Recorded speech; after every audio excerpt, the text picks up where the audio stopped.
Hello, my name is Mary Dunn, and I'm delighted to be here with you as part of this project that's been funded by the Department of Communities and very much supported by the Greater Chantala Area Partnership. I work with an organisation called Resilio, which was set up to teach hope and resilience across our communities, and never before have we needed hope and resilience. So I'm going to take you through what we are going to share with you now as part of this project. We're going to look at our emotions, and they're so important given what we're going through at this moment in time. Never before have we needed to take care of our own mental health and our well-being. And in taking care of ourselves as adults, as parents, it's also about taking care of our children. So what we have done is, as part of this project, we have created a number of videos that will help you to understand emotions and what we're feeling at this moment in time and what our family and children are feeling. Explore some strategies. So we're going to introduce some strategies in session 2, and then we're going to look at some practical techniques that you can do as a parent, as an adult, but also to help your children cope with some of the overwhelming emotions that they may feel. And we'll also introduce you to sources of support that's available. So I'm going to kick off and just to share with you that as part of this project, we have a wee booklet that we've produced that goes along with it. You can use it as you watch the videos, or you can use it afterwards, but it's a very interactive wee booklet that contains a lot of the information that we're going to cover now, and even more.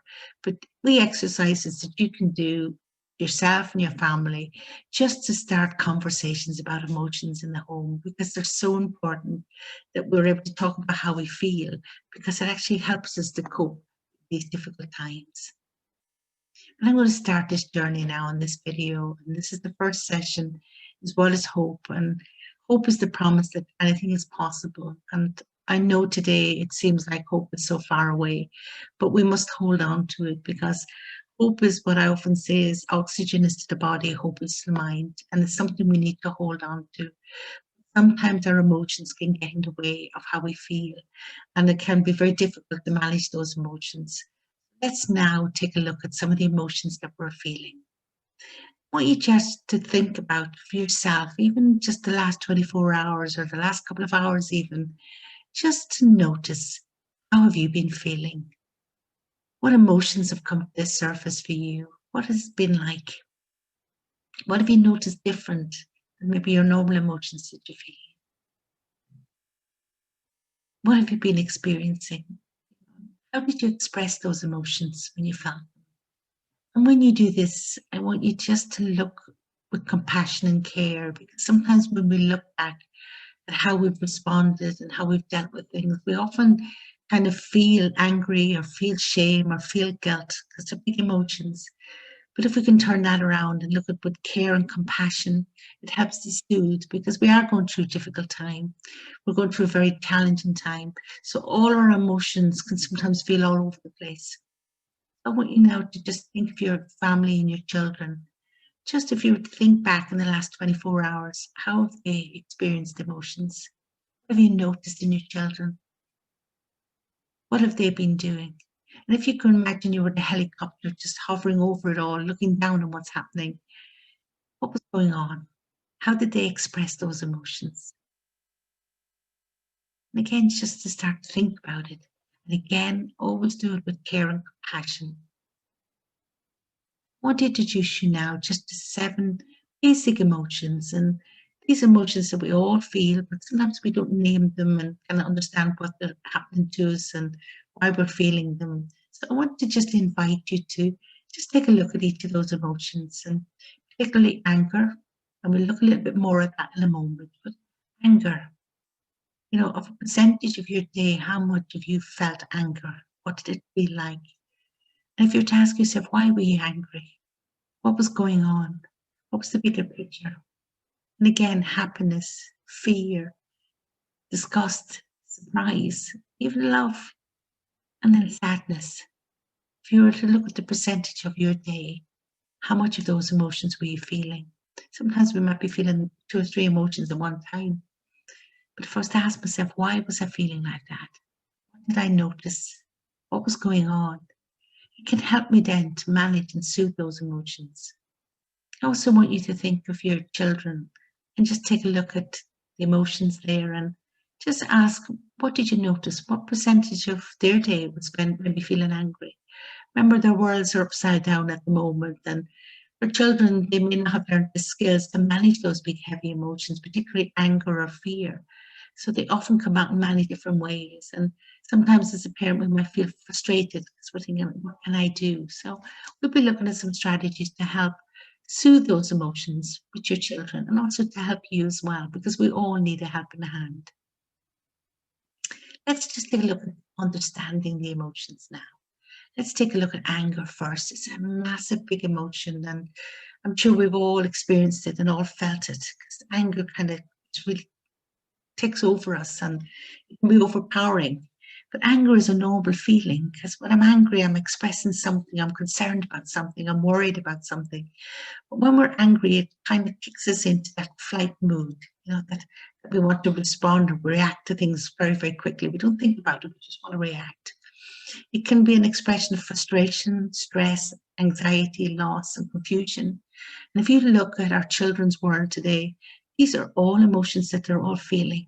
They're not sure, it's uncertain. Will we go back to school? What's it going to be like? What's life like at the moment? Because we don't know. It's so unpredictable. And we're constantly just living on a day-to-day basis and keeping ourselves safe. It's a very big, dangerous emotion because it has so much energy. And when we're angry, it's very hard to just sit down and become calm because it can take time for it to bring us back from the angry state down. And we'll look at that in the session 3 on how we can actually soothe anger. Anger can be mental because when we start feeling angry and we become more angry, little things can trigger us that actually increases that anger. So just notice the anger. Understanding fear. Fear is a very powerful emotion that everyone is feeling at the moment, some more than others. And, blood rushes to our arms and legs so that, we want to run or fight. It immobilizes us and it kicks us into what we call the fight, flight, or freeze response. And that's our body's response to a real or perceived danger. I think I feel danger, then that fear comes about. It can connect it to worry, anxiety, and stress. And, often we feel paranoid and maybe very phobic, something terrible is going to happen. And sometimes expressed as anger. And if you look at it, it can be expressed as aggression as well. And we'll look at how our behaviors and our emotions are all interlinked in the next session. Understanding sadness. Sadness is a massive, big emotion. And for us as adults, sometimes we find it difficult to express sadness, but so do children. And if we look, it slows us down, there's, it comes from not getting maybe what we want or fear of what might happen. And if you look at our current situation, there's that ongoing fear of what may happen. It's the unknown fear of what might happen. We're constantly living in that sense of kind of sadness. When sad, many people try to isolate themselves. And if you take a look at your children at the moment, just notice when they're feeling sad, how would you know they're sad? Do they isolate themselves? Do they hide away? Do they go to their rooms? Do they quieten down? Do they stop communicating? What's going on? And often there's a sense of kind of guilt that comes with it. There's regret, there's embarrassment, and that sense of insecurity. I don't know what's going to happen. So sadness is a big emotion. As adults, sometimes we struggle in expression to sadness. So more we can start to recognize these emotions, more we can kind of bring them to the surface, and then we start to kind of work with them to help soothe them. I want to introduce you to emotion love. We don't think about it too much because we kind of often take it for granted, but the very connection between a child and a parent is so powerful. And if you look at this image, even just that gentle hug can light up the part of the brain. Gentle hug will light up the part of the brain and enable hope to grow. And the very thing that what this world we're in at this moment, we are kind of social distancing, we are having to keep apart. But we need to just look at how do we connect to our children. They're within our family. And it is okay to be close to them. It's okay to tell them you're here for them, to hold them close and let them know that you're still there, because that in itself can help soothe some of those big emotions. But if we do that with care and compassion, we can actually help our children to regulate and manage those emotions, because they need it more now than ever before. I'm going to now just take you through this lovely little video clip that I'm going to invite you just to listen to, and then I'll share a little bit at the end.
Little video clip was a little bit of comfort and a little bit of inspiration that we're all getting through this.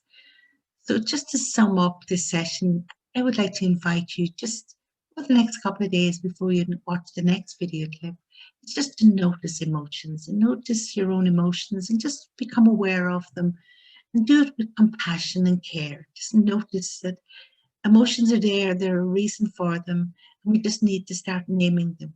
And the more we start to talk about emotions, the more that we have to soothe them, but also we help our children manage the emotions. That's just your starting point.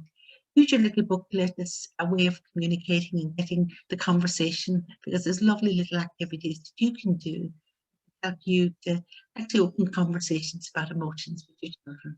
So thank you for watching this, and I look forward to seeing you on the next session. Thank you.